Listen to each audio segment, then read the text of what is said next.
This is Infection, the survival podcast recorded live on Tuesday, January 25th, 2022, episode 367.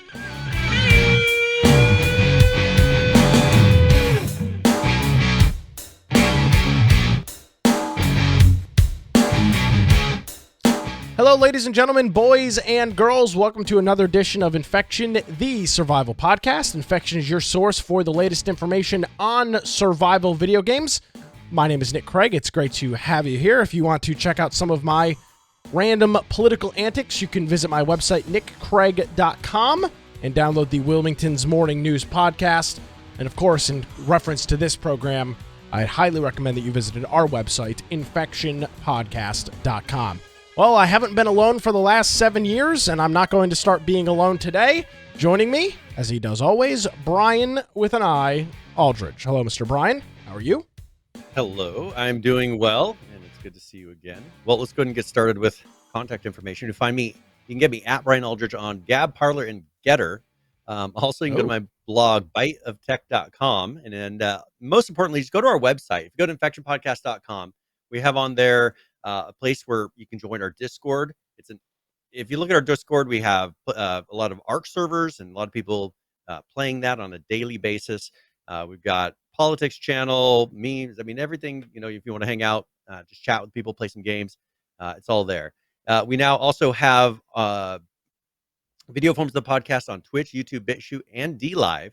And so those are live. And then also some of those have recordings after the fact. But the audio only forms at the lower right are only after. So if you're looking to do live, make sure you jump on one of those apps for video. Otherwise, put it on your favorite podcatcher app, and it'll every week automatically download, and you can listen to it at your own convenience. Because if you are listening, one thing you can do is pull up our show notes, and for whatever particular episode you're going to be listening to, just go ahead and jump into that episode. There's an audio video player built into the page, and then there's links for every topic that we discuss, and anything that we reference that is on a website or anything like that will have a link, or a video that we play will have a link in here. And then also, if you want to support us, you can do that through the support tab up top, or infectionpodcast.com/support. Of course, Prime Gaming subs, Humble Bundle, Amazon. We've got, lots of different ways that you can support the show, and people do. We appreciate it. I want to thank our friend Unicorn Joe for hitting us up with the 48-month Tier 1 subscription here on Twitch. Joe, thank you very much, and happy Australia Day. Not exactly sure what that is, but since you are from the land down under, I will wish you a happy Australia Day, whatever that might be. Thank you very much for the continued support, as always. I posted him an Australia-themed joke in the Discord, because it's Australia Day. So, well, excellent. I appreciate your equity and inclusion there, Brian. It's greatly appreciated in the all equity and inclusion in the Infection Podcast Discord. We do have some. Obviously, if you didn't catch last week's show, I'd highly recommend you go listen to it. I might be a little biased about it, but go listen to last week's show. We did a full hour, pretty much, a little hour plus, on the Activision Blizzard merger with Microsoft, and we'll have some more on that towards the end of the show today. But if you missed last week's show, we went through a lot of stuff, and there are actually some clarification on some of the comments that we had this past week. So we'll have that coming up a little bit later on in the program here today. Brian, we don't often start with Google news, as we have talked about the absolute flop and failure that Stadia has been. But it's important to note that Google has got one of the largest gaming ecosystems in the world. And you might be saying, what do you mean? Well, the Google Play Store, Android with its huge market share, with mobile gaming at an all-time high, a multi-$100 billion business each and every year. Google, which you wouldn't initially think, has a very big presence and impact on one certain segment of gaming. And they seem to be jumping on the PC bandwagon, Brian, as we've seen console developers recently making the switch. And everybody seems to be pushing towards PC, and it looks like Google is going to do the same thing because late last week, they announced that they're rolling out a limited beta test of its newly announced Google Play Games for PC. And it is launching in Hong Kong, South Korea, and Taiwan to start.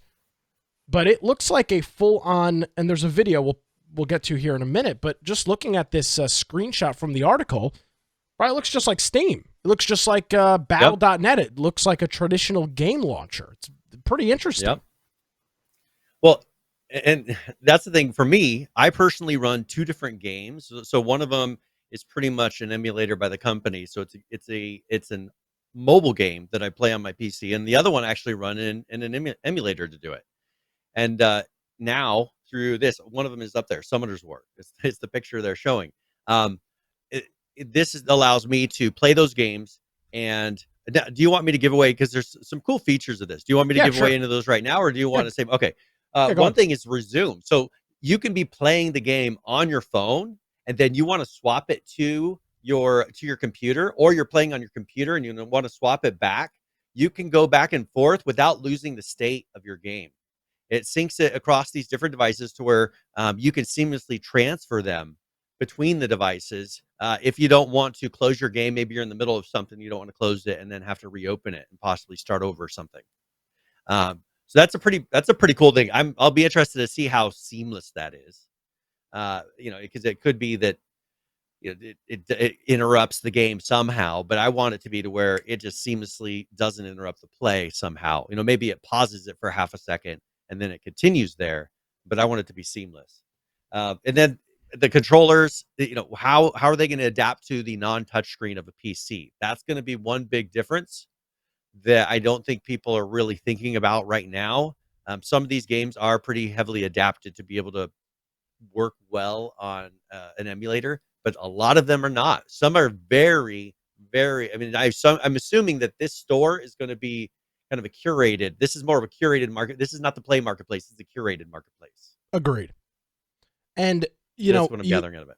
You mentioned the seamless sync. That's what they're calling it. This pause and then restart. Google's got the infrastructure to do that. It's simple, Brian. The save will go to some sort. The back end will be some sort of Google Cloud storage thing that Google manages. It'll save the state of your game, and then you can pop it open on the PC side and just essentially left off where you were. Which, as we look at mobile gaming, one of my big things always has been, I'm not necessarily hell bent on playing something on a phone screen like this. It's not for me.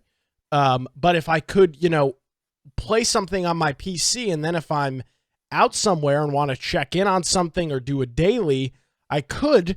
Maybe this brings more folks into the sphere of, and obviously you've mentioned, Brian, you can already, BlueStack has been a popular Android emulator on PC for the last 6, 7, 8+ years. It's been out for quite some time. But as you mentioned, not all the games are, it's an emulator. And when you emulate, there are certain things that are missed.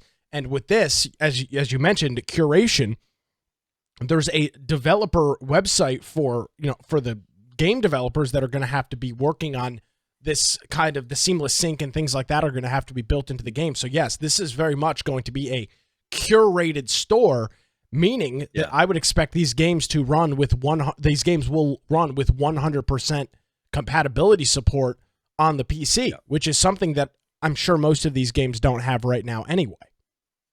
Well, and do you want to know why I think they're actually doing this? I don't think it's because they want people playing games on the PC. What we're starting to see, since I'm playing, for instance, one of the games I had to play on BlueStacks, the other game I play in their own launcher for the companies, that makes the game. You know what that company's been pushing lately? For you to enter your credit card information and make purchases through their launcher and not through the Play Store. Which they can do. That they want people, which they can do now, which they can do. And so this is something that I think they're hoping to kind of curb that, to where these other companies were like, it's not really worth the trouble to make a launcher and run our own client, and have to deal with all that. Let's just use the one that Google's using, to make this work. Let's use their emulator and make it work, and we'll continue to use their payment services. I think that's the big thing that they're really trying to prevent, because some of these games where they're having people pitch out hundreds of dollars sometimes for packs and all these things. They're getting people to they're saying, "Hey, this is a special. If you buy it through our launcher, you get a special deal you don't get anywhere else." That's what they're advertising. I think that's what's scaring Google Play, because they're realizing everybody eventually is going to have something that's compatible to run these type of apps, and they need to get ahead of it so that they're still the standard on this new platform that people are for some reason moving to mobile games on more of a PC or different devices. Now, from a integrity standpoint, Brian, and obviously as we've mentioned, emulators have already been a thing for quite some time, but now making this more prominent and more available, obviously cheating and things of that come to my mind, top of my mind with this. I wonder how they're going to try and curtail any of that. Obviously, it is a lot easier to run some sort of outside. And by the way, this is a Cheat Windows engine and cheat engine and things. So that's one thing. Where did I see this? I saw some sort of a notice, and it was talking about how they were using. Oh yeah, there was a cheat that I was reading a forum about a game, and they were talking about how they were using cheat engine and injecting things and causing things to happen in the game. Now that they're doing this, I don't know how well that worked on a mobile emulator, because you're not really getting to the actual process so much of the app itself. You're getting to the emulators process. You'd have to still Here, probably run the cheat as an Android app or something inside of an APK to do yes, that. or something. So this may make it easier. It'll be interesting to see how much of this is getting closer to hardware level, less emulator level, because you got to remember, Linux is more in Windows than it's ever been. Microsoft has put Linux into Windows, and they have it to where some ways Linux kind of seamlessly works, and Android is pretty much Linux. And so I think they're getting closer to where it's not so much an emulator, because they're trying to have efficiency. You don't want to have it to where you run a couple what you think are mobile games and your computer's lagging out or overheating, because you have a couple windows open. I think that they're probably going to be fairly efficient, and I'm assuming that they're bringing this more to it's actually running Linux in Native. Windows or something like that. Yeah. A couple comments in chat. Firebomb80 says, I only use BlueStack. That's the popular Android, at least it was the popular Android emulator. He says, if I can't play a game on that, I'm not really in the mood to ever stare at a 5-inch screen and play a mobile anything. Mobile phone gaming is not for me. And I can't agree with that statement more. I have never been invested into a mobile game. Of course, I've downloaded some and played them for short periods of time, but I have never long-term played any sort of mobile game. I know that's different with you, Brian. And then J-Rock in the chat. Yeah, I mean, I've got one I played for years straight. Yeah. I mean, I've been playing it for years and pretty much almost daily. And J-Rock in the chat says, after Google Play Music disappeared, music from Google Play Music disappeared all the time, I invested into building my library, and that just disappeared as well. Poof. I'm weary of Google Play games. And obviously there Google is track record. Well, it is the Google track record as well, where now, fortunately with this, if there is a saving grace, the Google Play Store is not going to go anywhere. Google Play Gaming is not going to go anywhere. It is an incredibly lucrative market for Google. They likely profit billions of dollars a year from the transactions inside of these games. So I doubt that I'm will more just concerned disappear. they're going to get legislated out of profitability. Because they've been holding on to this. I'm concerned that if they get to where they start really coming in and gutting this, the 30 cents or 30% and really attacking that, because there's been some recent changes. First of all, there's that new, I don't know if it's an executive order or some bill they passed, that's the right to repair bill. Do you see that? Yes. Yeah. That I mean, for some reason, I think there's going to be more focus on electronics, and there's going to be a high focus, I think, on these large companies.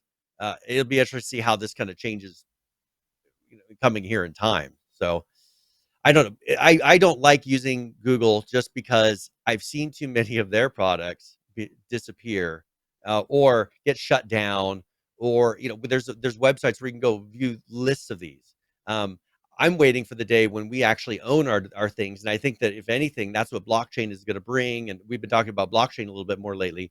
But something like that, where you own the actual license to your music and you're paying a service to be able to play it, to deliver it to you, to be, convenient.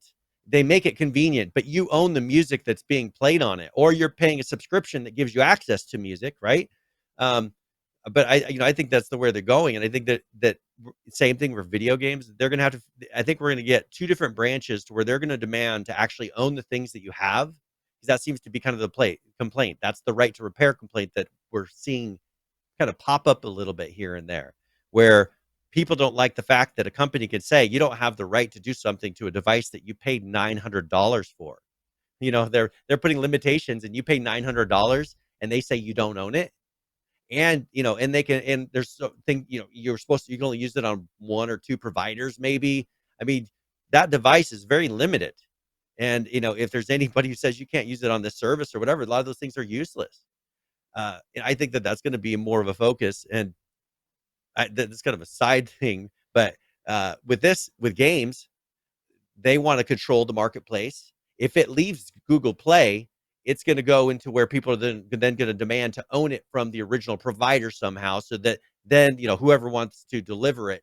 I just think it's going to get away from these marketplaces actually controlling you at some point. It's got to, and they're trying to hold it still. That's why they put these on here. They want to hold that 30%, and I'm wondering how much longer that's going to last.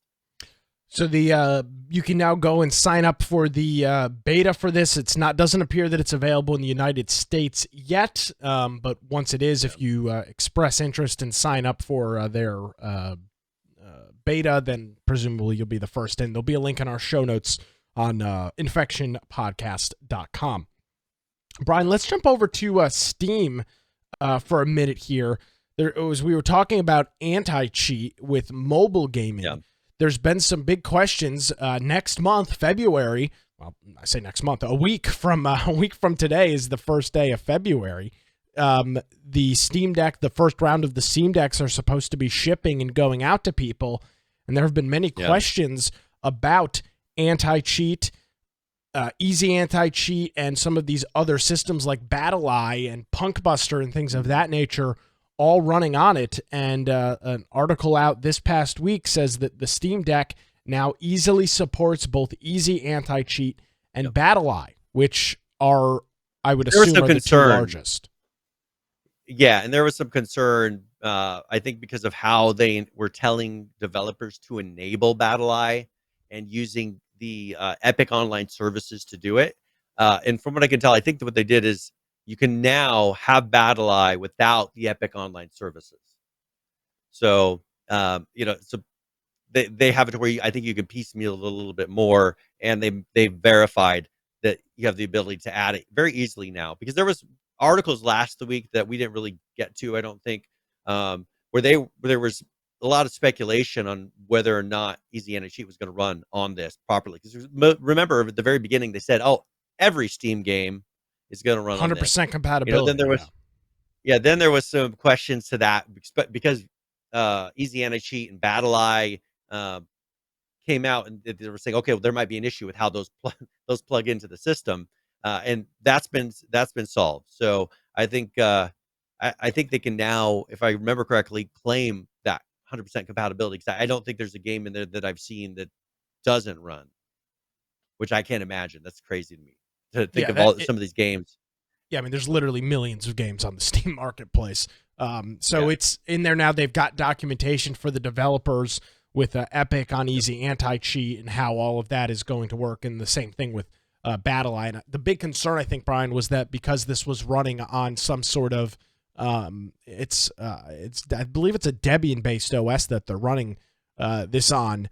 Well, they were, and I don't remember if they had switched to that. They were in maybe Arch, and they switched. There's one they were in, and they switched for some reason. I don't remember which one they switched to. And we've seen, if you are Linus Tech Tips did a great video series probably about a month or two ago on gaming on Linux, and there are some pretty significant. And it's not constantly, it's not a huge issue, but there are questions and concerns about some of these anti-cheats running on Linux. Many of these developers do not support anti-cheat within their games on Linux. So even though you can run it in some sort of compatibility or something of that nature, without the anti-cheat running, you could lose access to the online services of a game.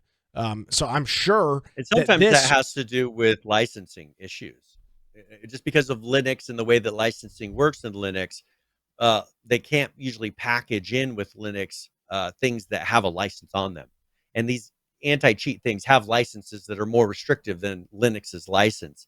I think for some of those, that's why they don't package it. It's not easy, but I know some of these do run on Linux just fine. I'm wondering if we're going to start to see, because that's one thing they really tried with these early versions of the Steam.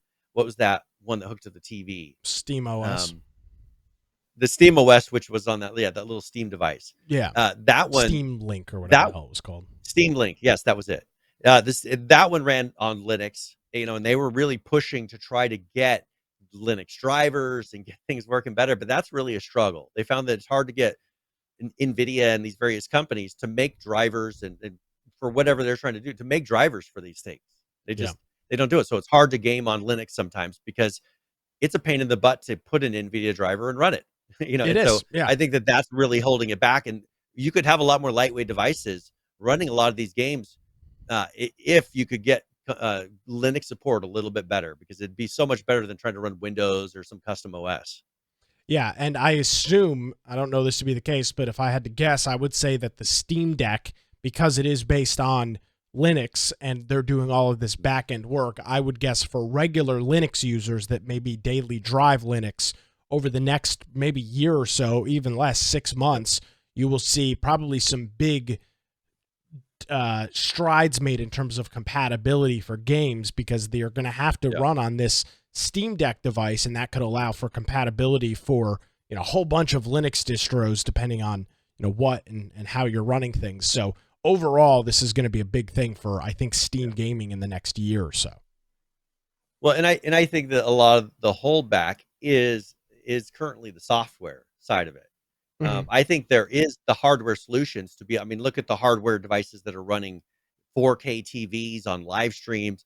I think the hardware's out there. I just think the software's got to catch up a little bit to where there is a super lightweight operating system that has the ability to run a bunch of the games out there that you could throw on little devices. Then you'll have game players on your TVs, lightweight devices. The same thing that plays your video for your TV also becomes your equivalent of a Steam Deck. It becomes your console that does a bunch of things for you, or it's just part of what you also stream. This is kind of what Xbox wanted a long time ago. Microsoft, this is what they, for years, the late 90s, mid 90s, they started pushing this whole, remember, it was in Back to the Future. Do you remember having this entertainment system that was a computer that ran everything? That's always been their kind of their push. Problem is, it didn't happen in the Xbox. But I think you will have a device that kind of just does everything. It plays your movies, you play games on it. It displays to smart screens or something. I just think we're going back there, but I don't think it's going the way that Microsoft thought it would. So we talked a little bit about the syncing with games on Google, between the Google Play Store on your phone and then the new Windows app that they're going to come out with. Brian, what is Valve's Dynamic Cloud Sync, and what is that potentially going to add to the Steam Deck and its feature list? Well, it's pretty much doing the same thing that Google showed with the Play feature. It has it to where you can seamlessly move from the Steam Deck to the PC, and because that's you're going to run into the exact same problem. You're playing a game on this device. You don't want to have to close it because maybe you're in a level, but you know what? You're switching, or maybe the battery's dying or whatever. You're switching off of this. This will allow you to seamlessly go without having to quit that game session, because that's really the big thing. It synchronizes the game files after you quit the title, but this will synchronize them before. It says with DCS games will synchronize before the device goes to sleep, for example. So they say this will work even after you've played a game on the PC. You can pick the Steam Deck back up, and then it will go right back to the Steam Deck, kind of synchronizing it. I don't know how seamless this is really going to be. They're saying it's really seamless as long as the developer properly implements it. So it may be a little bit different from game to game. But I'm kind of nervous just because unless the game is it'll be more it's more their tools. If they made the proper tools that will handle that save file and kind of save the state of the session and put the files in place and then resume it, right? Sure, it'll seem seamless if they can do it quick enough. Here's the thing that I just thought of. So let's say you're playing a game on your Steam Deck. You get home and the thing dies, you charge it, and then you shut it off. Shut it down. Play a game on your PC, then grab your Steam Deck, head out, and then try to turn it back on 2 hours later. Unless it was connected to Wi-Fi before you left, it's not a phone. Remember, it does not have cellular capabilities. So it seems as if, and people do this with the Nintendo Switch, so it shouldn't be that big of a deal, but you're likely going to want to keep this thing always on, so it's always idling and connecting to the internet so that it gets that update. Because if it's off, you take it out, unless you're going to tether it to your phone or jump on a hotspot, you're not going to get that most recent data because it's not an always connected device like a cell phone. And it is important to note with this is going to require developer support. So it's going to be incumbent on the developers to support this DCS and integrate this in a good way. So and that's one thing. Go ahead. Sorry, one thing that's nice is they're not charging a fee for this to the developers. Good. So there's no things to discourage them from actually implementing this other than time. And they did make a note in here. Nintendo charges for people on the Switch to use their dynamic cloud sync or their cloud sync service. They don't include that for free for people that are selling games on their service, which I think is kind of crazy. Isn't that part of the 30% or whatever you're charging? Isn't that what I'm paying you for? Right? Yes. A huge fee, not just to use it on your device, but also the things that go with it. Nintendo, I think, is just so locked into that old mentality, and they're fighting to get out of it. That just when I pay, that's what they fight with. When I buy a $60 title and 25 or 30% of that goes to Steam, it's for them to provide me services like the Steam CDN, which allows you to download games in multiple servers all across the world. Things like Cloud Save, the Steam inventory, things of that nature. I expect that. I mean, that's the reason you charge that fee because, contrary to what everybody thinks, it is very expensive to operate a CDN and have these distributed servers. And I mean, can you imagine the amount of traffic that Steam is pumping out on a daily basis? We're not talking about small games. I mean, we're talking about games that are 60, 70, 80, 90, 100 gigabytes that people are downloading constantly. That is a very expensive thing to do. So I'm glad they're allowing this for developers, and hopefully developers, I assume you'll see more initial integration in the indie market. Because, Brian, here's the thing. A lot of these games that I think people are going to be playing are going to be these single-player controller games. The games like Fall Guys and things like that and ones that have been difficult to play on a PC, that kind of are meant to have a controller on a PC. There are a lot of games that are meant for a PC, but they expect a controller. I think this is going to open up a lot of those games because a lot of people don't have controllers hooked to their computers. And they don't. And it is interesting to note that if you've looked at Steam in the past couple of months, there are a lot more of these single-player, more controller-oriented games that are making its way to the market, meaning that when the Steam... And obviously, you can still play your AAA titles, your Doom, your No Man's Skies, your things like that. But I think the real use for this is going to be more of those single-player kind of, either on-rails shooters or more of these, side-scroll shooters and things of that nature. Fall Guys, Among Us, things of that nature. And if those developers, and those are different because they're not really saving a state, but for more of those single-player games, this is going to be big for that implementation. I would guess you'll see more of an indie push to support this, and then you'll see the bigger guys probably come on suit as well. Well, and they also don't lock you down to a particular they're intending for hardware creators to come and put this operating system and these things onto their device. I'm curious, will this get to a point where this is more of like an app?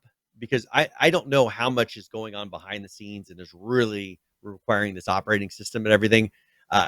There's going to be a device like this at some point where you can just put the Xbox, Game Pass app on there, and it'll let you play all those games on a little moldable device that isn't owned by Microsoft, it isn't owned by Sony, and it isn't owned, by Steam or Valve. I'm curious. This one is very inventive, But I'm more concerned when the second that someone turns around, if their license is a little too restrictive and doesn't allow someone to kind of put this alongside with something else on their device, like if have access to the Game Pass and have access to this or something like that, the other one's going to win. I feel like, and and I'd have to look at the licensing of this, but I wonder how restrictive this is. Like, can you put other things on here? Can you do dual boot, or can you do something else, run other apps, or does it have to be all the Steam stuff? That's Well, what I'm more curious about. We'll find out in about 3 weeks. So I assume the first people that get these will begin the teardowns and cracking of these devices to figure out what they can do. Yeah, what's possible? Do you really have to root them? Like, 'cause everything in the past has been you have to root it. Is this an actual open device where you can just you just kind of use it? Yeah, Which is not what I prefer. I prefer to own the device and use it. And you brought up a very good point, and something that Steam hasn't really publicized all that much. They are making this OS, this new Steam OS 2.0, making this available to companies, Asus and companies like that, to make their own portables that can run the Steam OS and use that instead of running like the I don't remember the popular one that's out right now, the Angio or whatever it's called. It just runs Windows, right? And then you run Steam on top of it. Making this, we likely, if the Steam Deck is well received and it does what it's supposed to, don't be surprised in the next 2 or 3 years to see a whole bunch of these devices on the marketplace. Some cheaper that won't run your most powerful AAA titles. Maybe it's more for those cheaper players that want to get into the market and allow you to play more of the not quite so intensive games. And then your super high end device that costs $1,000 that's got all of this power built into it. So I hope that's the case, because that will have a wide gambit of you look at it with Google with Android. That Google makes their own Pixel phone, and then Samsung, HTC, and everybody else and their brother makes another version of the phone running Android. And I hope we see the same thing here with the Steam Deck and Steam OS. I think that would be really cool. And Firebomb, he's asking, is this going to change? Is this going to bleed into the Steam app, the Steam PC app? One thing that they have done, I don't think most people have realized, with the old Steam links that they had a whole other interface for that. You can launch that interface in Windows. Yeah, you launch Big Picture, and you can have the exact same interface that you have. That's what I'm more curious of. Will this just be a view mode? Is this really, that's what I mean by, is it really the operating system that's handling all this? Or is this a view mode inside of pretty much the Steam client where you can kind of emulate and see this just like you do Big Picture? I don't know what it'll do on the PC, but on the device itself, you are going to be locked in. That will be the interface. Probably, locked, just like on the Steam Link, you were locked into that interface there. Yeah. But I've assumed that that's what they'll do. If they don't offer an alternate mode like that on the PC client, they still offer Big Picture. They might try to there may be a chance that they try to kind of unify if one thing goes one direction here and they want to make it kind of similar between the devices to have that flow. They may have it change a little bit. I don't think anything drastic. Valve is very reluctant to really make changes to Steam. Steam's client does not change very much, and when it does, you usually notice. Like they changed the chat, and I was like, okay, wow, they changed stuff in the chat. They've been doing more stuff lately. For 10 years, nothing really changed with Steam. There's stuff in the background that they've been working on, but they didn't really put out anything that you're like, oh, that's a huge change. Or they don't do like most companies do, where they put out a big bundle of changes, like here's new version 3.0. No, they just kind of put little things here and there, change little things here and there. Don't really tell anybody about it unless you go look at their logs. Agreed. So we'll have hopefully that device out in the next couple of weeks and get our first. I don't, Brian. I know you didn't order one. I didn't either. But we'll start seeing the first hands-on from people, and real Joe Schmoes getting their hands on this outside of just the folks that are doing tech reviews and things of that nature. All right, Brian. Well, there's one more thing. Sorry, there's one more thing with Steam I did want to mention. There was that whole, remember all these CS:GO skin lawsuits, the gambling lawsuits that happened? Yeah. All that stuff. Finally, the last one's been dismissed because the plaintiffs never actually used Steam. Because they're really going off, they're trying to get them on these things. The plaintiffs never used Steam, so it kind of made their argument null. So, because this was against Valve, and if they're not using Steam, when they're doing it, then there was no actual case. Valve had no control over it. So that was one thing that I know we had talked about like a year ago or something. That has finally come to conclusion with the last one. Maybe it was a year and a half ago. Yeah. But Valve was not facilitating illegal online gambling because these third-party sites weren't even using Steam's client to do it. So agreed. By the way, you'll find links to all that stuff in our show notes on infectionpodcast.com. All right, Brian, we're a little more than halfway through the show here, and I do want to go back to Microsoft and their big acquisition of Activision Blizzard last week. Yes. Couple of things to note. The first one that I saw, I'm not sure that it's in our notes, I saw it this week, is that the next 3 Call of Duty games are going to be released on the PlayStation because Activision already had a contract and already had an agreement with Sony. So the next 3, for the next 3 years, so it'll be November 22, November 23, November 24. So the next 3 years, we will have the most recent Call of Duty games on PlayStation. But after that, I guess the future is up in the air, and for other games that are not Call of Duty, look at the other games. They did this exact same thing. Everybody was kind of saying, "Oh yeah, they're going to keeping releasing some of the old, the EA content or whatever, on the PlayStation." And they said no, they're not releasing future. You're talking about Bethesda? Bethesda products. We're not releasing future Bethesda products, on the PlayStation platform. So I would be very shocked if this was any different than that. I have a feeling that Microsoft is gaining total control and is, I know they're going to play nice for a little bit, but I think they expect in the end, they're like, we're going to have all this and it's going to be in our system. And that's their right. I know PlayStation people get mad. There was one thing I was going to post. What are those? There's two IPs that are included in this that are PlayStation exclusives. One's like a dragon character, and the other one is not Ratchet. Is it Ratchet and Clank? Ratchet and Clank is Gizmo and something. Yeah, Ratchet and Clank is Insomniac Games. That's not. No. It's like Gizmo and something. There's like a dragon. There's two of those that have been exclusively PlayStation. It'll be interesting to see. Are they Activision's? Yeah, it was Activision's game. Oh, okay, huh. So it's going to be interesting to see if some of these PlayStation exclusives, because they're saying they intend to immediately put all of these games on the Game Pass that they can. Like, even though the actual merger isn't or the purchase isn't happening, the acquisition isn't happening for like a year from June or July, they're still going to put the games on the Game Pass. So I wonder if they're going to start converting those games over now, converting them over for PC.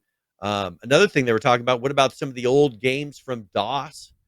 Some of the really old Activision games that haven't, King's Quest, old games. Phil Spencer was mentioning he wants to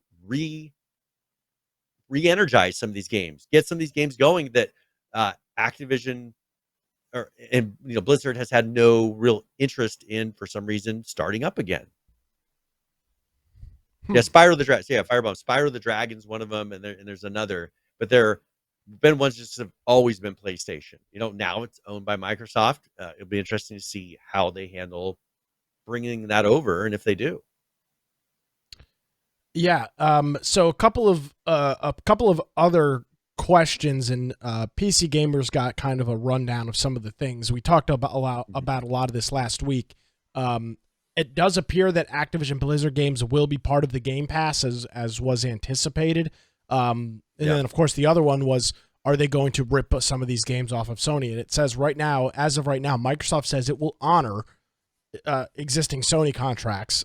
Well, they don't really have a choice. I mean, they say they'll honor it. It's a legally binding contract.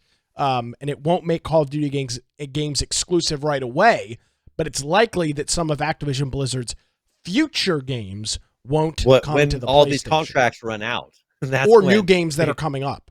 Yeah. Or new ones that require a new contract when they don't have to worry about these old contracts anymore. Yeah. And it was the same thing with Bethesda, because they didn't already have a contract for Sony with Starfield or with Elder Scrolls 6. So those games are going to be coming to PC and Xbox exclusively. And as we talk about these new games, Brian, that could potentially be coming, this came out, this was breaking today. Blizzard announced that they are building a survival game. So I guess maybe, Brian, maybe we're back in business. Maybe the idea of the survival genre petering out, maybe that's not the case, as they said that they're hiring for its first all-new game, their first new IP in years. They put out a tweet, and obviously this was well in the works before the Microsoft acquisition, but they put out a tweet today and said, we are building a new survival game in an all-new universe. And this was the picture that was tweeted out. That's what I was going to ask. I was going to ask you to pull this up because there's this one, but then there's another one at the very bottom. There's two images. Let me grab that other one. This one, and then the other one, which I don't know if it's just a creative picture, because that's kind of my question. Is this a creative picture? Because if you look, there's people coming from a city going down to a magical world. That could be a total, hey, this is what you do when you play MMOs type of a kick or a survival game. Or this would be a really interesting concept, where you kind of discover this portal that takes you to this amazing world. So right, that's one. That could be the theory. That's one of the pictures, and this is the other one that they tweeted out. This one is interesting. You've got just based off of it, looks like some sort of primitive survival. You can see he's got some arrows on his back, an axe or a hatchet in his hand. I'm not sure what the deal is with the fur coat or the dragon or dinosaur skull thing that's a helmet. But it looks to be... Look at the ground. You see that's a tracker. Did you see how they're tracking? Like they're tracking the footprint because they're glowing in a special way. So that's probably a tracker trait, right? And that is going up to a mirror by the looks of it. So some sort of portal. Can see, I bet you maybe that mirror takes you through a portal or something. There's a ton of things they could do, but so far, I like the idea. I'm looking for a good survival game that's put out by a very large company that can handle, having a ton of people play a game, or maybe have a variation of it other than a lot of the kind of games that are based on Arma stuff that we've seen. Have come up with a new type, because there's a few unique survival games. Valheim, I think, kind of reignited for a lot of these companies. Oh, people will play. Saul brings it up. People will play survival games. Valheim was, one of the top selling games on PC, and tons of people are still playing it. And it's offline even, so it's not really in competition for these guys. Give them an experience like that where it just feels, how whatever people appreciate out of Valheim. Give that with a little bit more of a kind of a magic that Blizzard has been able to give with games in the past, and start branching out, away from, because if they need to create a new brand and get people off of all these old things that they're harassing them about, well, here's a perfect way to start. Start with a new game. Yeah, it has no ties to the past. And that's exactly what this is doing. They're hiring a whole bunch of developers for it. And this will, if I had to guess, I would say this will likely be a Xbox and PC exclusive when it comes out. But cool to see that the genre one thing I did want to isn't mention, dead. Because if you look at the tweet from Mike Ibarra, he says, I've played many hours of this project with the team. I'm incredibly excited about the team's vision and the brand new world it presents for players to immerse themselves in together. I'm curious, how far along are they on this development? Because if you look there, they have a link that takes you to some kind of odd job placements, like engine, somebody who works on the engine. They don't have the link up right now, but I looked at it earlier. Yeah, they got a lead software engineer, a couple of senior software engineers for audio, server, and tools. Brian, I think unlike what we see with indie studios, for Activision Blizzard to announce a new title, I would guess this is not, I'm not going to say late stage development, but this game is already mid-stage, well within the development cycle. This is more than just at this point, this has probably been done totally internally, right? And now they need to bring in additional people to make it a full team. Yeah, I mean, if you look at this, they're not building an entire game with 4 engineers, no, that's 2 why the level listing designers. is kind of odd. Yeah. They definitely have some other things done because the positions they're asking for aren't the core positions you need for making a game.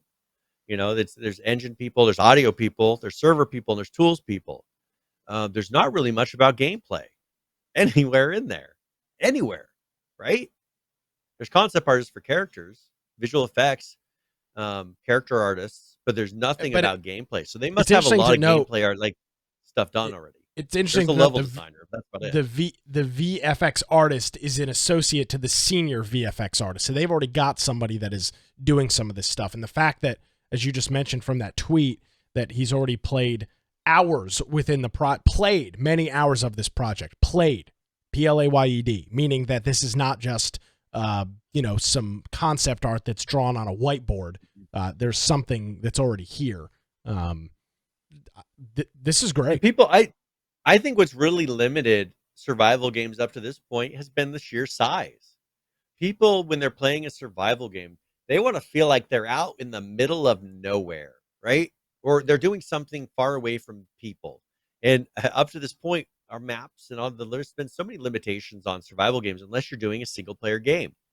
I think if it'd be really, and there was that one that was supposed to run on, what was that? Oh, I'm trying to remember the name of the service, but it was the one that would allow them to run like 1,000 people. Mavericks, right? Yeah, Mavericks was supposed to be kind of this. I mean, if you look at some of the things that they're kind of showing in here, it was supposed to be kind of this idea. And that just faded. People really do want to have a game where they just feel like they can run somewhere out in the middle of nowhere and do stuff and not have someone come across them and have their own little area. You kind of feel it with Ark, but you can only have 100 people on those servers. You got to do it big. You have to have a giant world if you're all going to play together, kind of like what you see in WoW. That's a giant world. They know how to do it. There's not very many companies that have made a world that big, and this company has. So that's kind of gives me a little bit of hope that maybe here they can make a survival game in a giant world because they have a lot of that history. And plus all these companies kind of coming together, and they now have all the server technology of Microsoft as well. Yeah, this is good. I'm very much looking forward to this. Yeah, I am too, and it'll be on the Game Pass, which means you can play it on PC for no more fee than what probably you'll be able to play it on consoles for most likely you'll be able to play it on your console. So not very many survival games that you can play on both. It'll be interesting to see how they make the interface and kind of make it feel like a survival game, but also make it to where you can play on a console because that's something I don't think is really transferred over yet. I haven't seen a game do that really well. Maybe they can pull it off. That they've done some other things really well that they're not used to before, and maybe this will be the next thing. We'll see. Hopefully. Before we move away from Xbox, there is an update here that Xbox posts a record annual revenue as Series X and S and XS sales estimated at over 12 million units. As was noted, the figure beat the previous record set by the Microsoft gaming division a year earlier by over 17%. Hardware revenues rose 63.25% year to year to $3.7 billion, with individuals estimating that the Xbox Series S and X consoles sold to retailers now totaling over 12 million units. Content and service revenues, which would be Game Pass, is up 8.8% year over year. That's a $12.6 billion market, significantly higher than they make on consoles. It just goes to show you the money's in the software and the content. Can you show that graph? Because they have this graph year over year in that tweet. Yeah. And that's one interesting thing. You can tell was because 2019, that was before they released the new console, right? Was that year kind of yes. Yeah. leading up to it? Because you can tell the sales are really down because everybody's waiting for the new console. The hardware sales were extra low that year where they were pretty consistent, the 2 years before that. Then after that, nobody could get a console. Like that amount that they put out was the max number that they created because they were selling as soon as they shipped them. And then in 2021, I feel like they started actually getting some hardware in, and they always were sold out, but I think they were putting out consistent shipments all the time. There's definitely, you would expect that big spike to have been in 2020. That's where it should have been because there was the withdrawal of people not purchasing, and then there was supposed to be 2020, but of course 2020 ended up being a lot different than what everybody expected, Yeah, and they very couldn't make the different. devices. And I will say that if you're in the market for an Xbox, I've recently seen more and more consoles being available at brick and mortar retailers. You can just go and buy it right off the shelf. I saw one at Walmart a couple of weeks ago. Firebomb says, and I have to agree with his statement in chat here. He says, I haven't bought an Xbox Series X or even thought about it. This will be the first generation that I'll skip. The Game Pass makes me feel like I'm not missing anything. He might not do it again. I don't think I'm going to do it again either. If he skips this one, there may not be another one that you have to buy, because right now there's certain games that you have to buy for to be able to play. You have to have an Xbox to do it. I think that's going to go away before the next console comes out. I think it's either going to be all cloud gaming on the PC, and you could probably do that here pretty soon now. I bet you almost every game that maybe was a PlayStation exclusive, you can do the cloud gaming straight to your computer, and it's almost the same thing. I mean, it's pretty much the same experience. So you may not, once you start using their cloud service, which uses their servers and doesn't even use your console, you may not need to. Why would you buy it? You're using a device. You're using your Steam Link or your Steam, whatever you also games on, possibly, or some other device. Switch. I don't think they'll ever let them put the store on there, but I think that'll be the end of the Switch eventually. I think that's what's going to make the Switch go away, is when Microsoft releases, or a device is released that can have the Game Pass on it. I think it'll kill all those other ones because it'll be open. And then if they also can put Steam on there, they're done. I think we're going into a totally different era. And as you can see, those hardware devices are a minimal part, where back in 2016, you can see it's going up. Before that, it was about 50-50, probably 2 or 3 years before that, I bet you. As far as hardware versus the software, or their contents and services. So there's no chance that they're going to really rely or care that much about hardware when that number probably doubles as they start to branch out and get into more things. Yeah, and to see the growth, I mean, more than a doubling of the revenues in content and services since 2016. Oh, yeah. And I think they see where the money is. Well, they do see where the money is, and I think that when you look at why did they acquire Activision Blizzard for $70 billion in an all-cash deal, because their money is coming from content and services, and Activision has got the content. Bethesda has got the content, and they are seeing that, hey, we can make 4 times the amount of money on content and services than we can on hardware. So let's invest $70 billion into Activision, and we will own some of the most popular, most famous, and most well-played IPs of all time, and then continue to jack up that revenue source. And you're not on the hook for the red rings of death and all the shipment problems and all the sourcing problems for hardware and parts. I mean, it's software. Like, they can make that work no matter what. Right? They can make it work as long as people's internet connections are up and working. Precisely. We found that the consoles are not infallible. That's why people like them, because you just plugged them in and they work. And then there was the Xbox 360 and the red ring of death that really kind of shook people's confidence in consoles. And I think that ever since, it's just there's been problem after problem.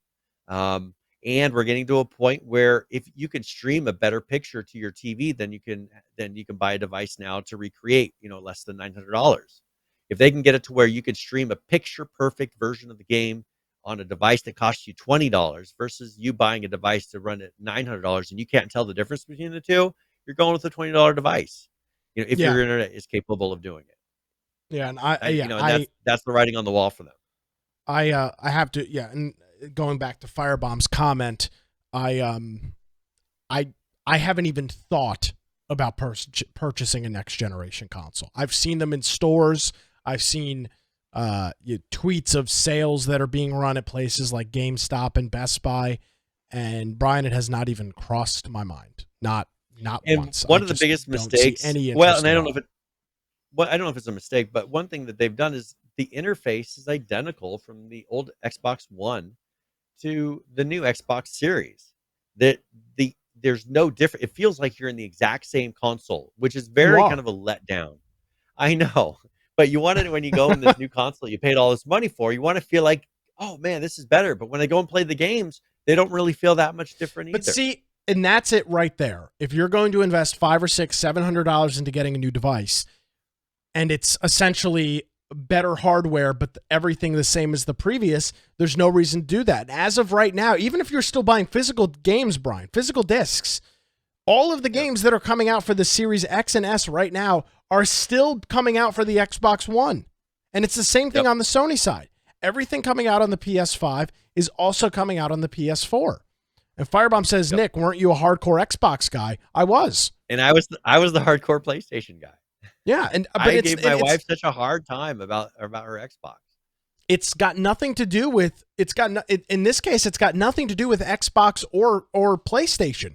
It's that I have a Game Pass subscription on PC, and if I want to play an Xbox game, for example, I re-upped my subscription because I guess it expired last month and I didn't renew it this past weekend, and we had a bit of an ice storm and snowstorm here on Friday night.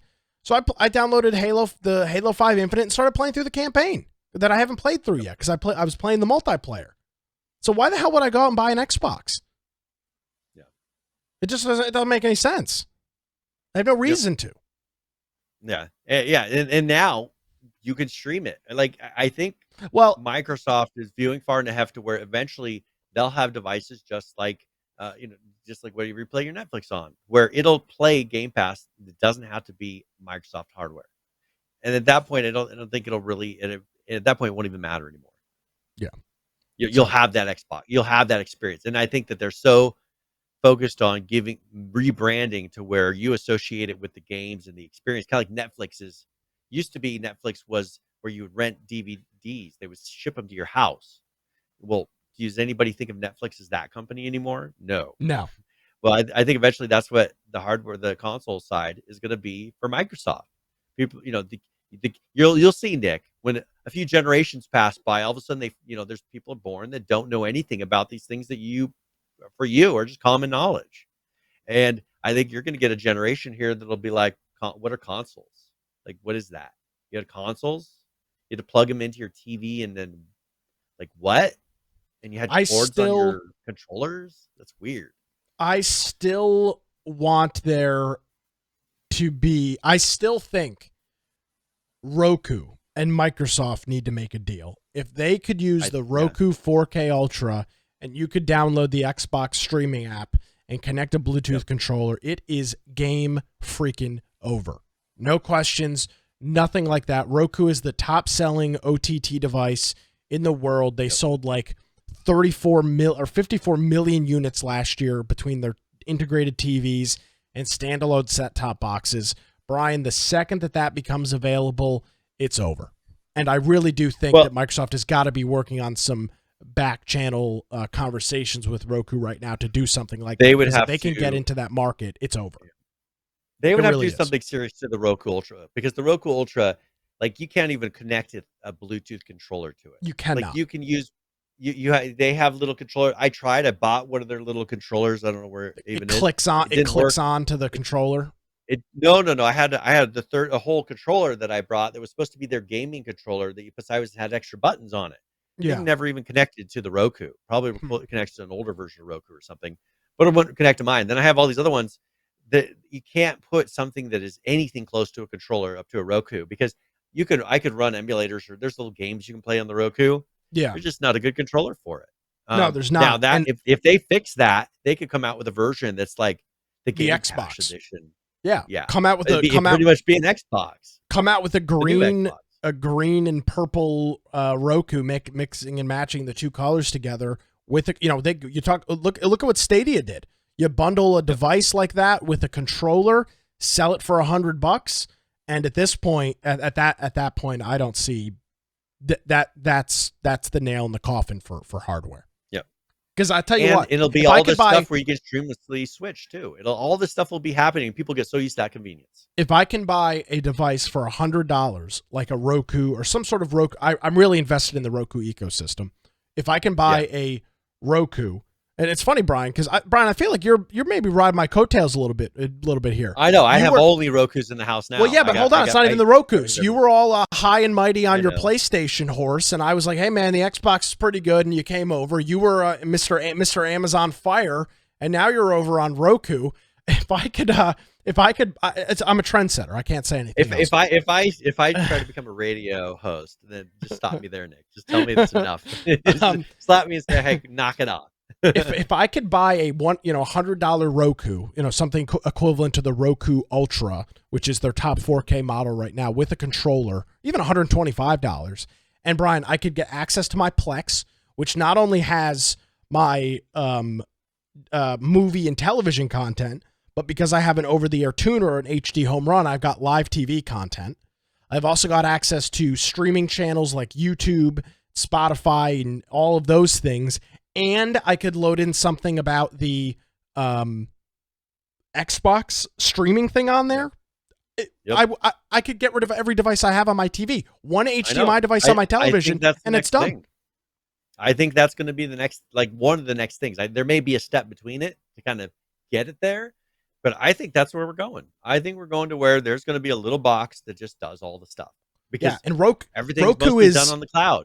Yeah, Roku and the Amazon Fires are already, 90% of the way there. It's just the integration with a service like either Play, and maybe this is where PlayStation tries to get the upper hand, Brian, where they say, let's get in here before Microsoft and let's PlayStation, let's strike a deal with Roku for PlayStation, and maybe they'll try and get in there in some way and do that themselves to try and maybe usurp a little bit on Microsoft. But it's either going to be Microsoft or PlayStation that partners with somebody like Amazon or Roku to do this.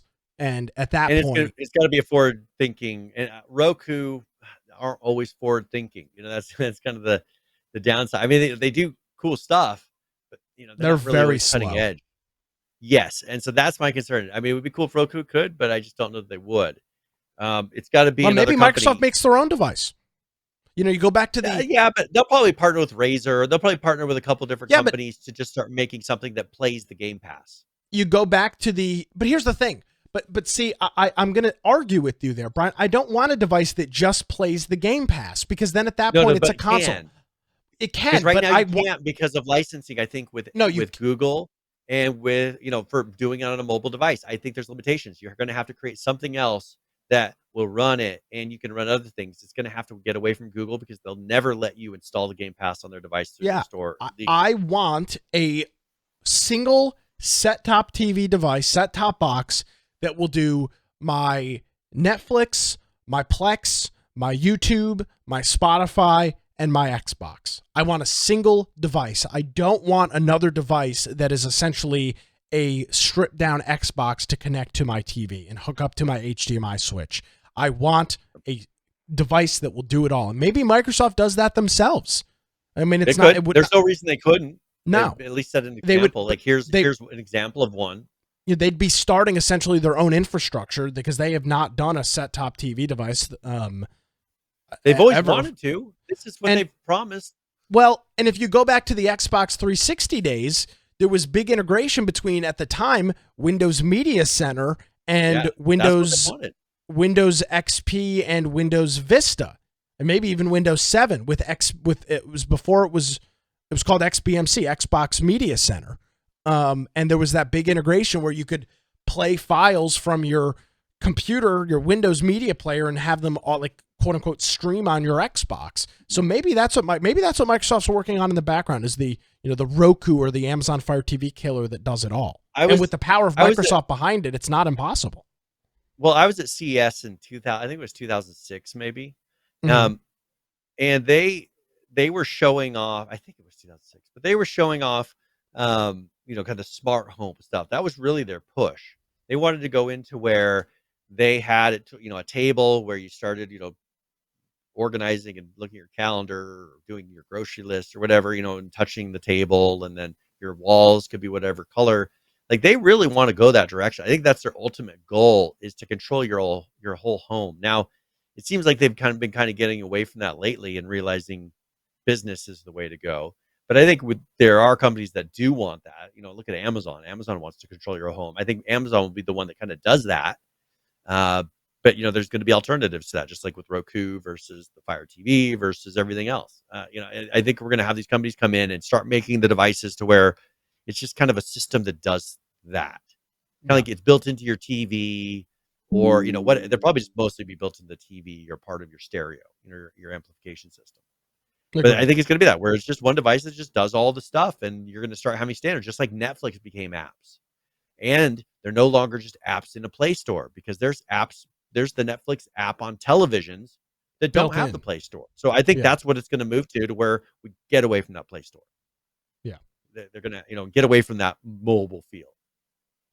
Agreed. Well, that's what I'm looking forward to, and hopefully that's the next step here for Microsoft and Xbox. All right, Brian, we are over time here. Is there anything else that we need to highlight before we get out of here on another Tuesday? Nope. I think we can get some more of this next week. All right, coolio. Well, I'll ask you, as always, where can people find you on the nets? Yeah, if you want to find me at Brian Aldridge on Gab, Parler, and Getter. Also, if you go to my blog, biteoftech.com, there's also some contact information on there if you'd like to get a hold of me. But you go to our website, infectionpodcast.com, go to the right-hand side and join our server on Discord. We've got some people listening, that are on the Arch servers today. Have a lot of people playing that. We've got a lot of other channels, people joking around, playing games, doing whatever. So if you want to come and hang out, make sure you join our Discord server. We also have video forms of the podcast, Twitch, YouTube, BitChute, and DLive, and those are streamed live and also have some recordings after the fact. We then upload an edited copy to YouTube. For the audio-only versions, just go to the lower right-hand side, and we got players for whatever platform or device you want to listen on.